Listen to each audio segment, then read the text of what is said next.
श्री स्वामी समर्थ। आज गुरुवार आहे। अवधूत चिंतन श्री गुरुदेव दत्त।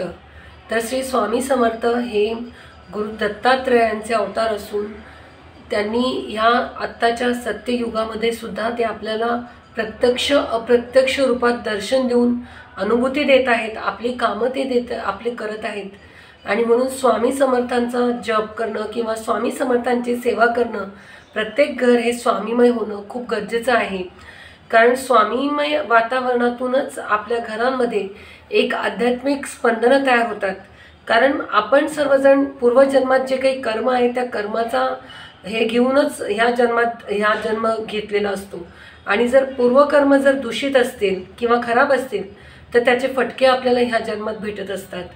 तर त्या कर्मांच्या फळामुळे कधी कधी आपल्याला अचानक चांगलं चाललेलं असताना दुःख येतात, संकट येतात, घरात अपघात होतात, नोकऱ्या जातात किंवा विवाह तुटतात, मुलं होत नाहीत, ॲबॉर्शन होतात, अशा अनेक घटना घडतात। तर हे सर्व पूर्वजन्मामधलं जे काही सुकृत असतं, पूर्वजन्म संचित कर्म असतं, ते कर्म आपल्याला अशा पद्धतीचे त्रास देत असतं। आणि म्हणून आज गुरुवारचं दरवेळेला सांगत असते, गुरुवारी अभिषेक झाला नाही तरी चालेल, पूजा झाली समर्थांची तरी चालेल, पण नामजप, नामस्मरण जास्तीत जास्त स्वामी महाराजांचा जेवढा जप होईल तो जप ह्या कलियुगामध्ये आपल्या प्रत्येकाला खूप तारणार आहे। कारण आपल्याला पूर्वजन्मीचं कर्म माहीत नाही, आपण संचित काय घेऊन आलो आहे।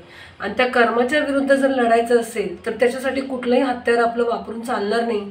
नामजप हेच एक उत्तम साधन आहे की ज्याच्यातून आपण ह्या कर्मांची उत्तरं देऊ शकतो।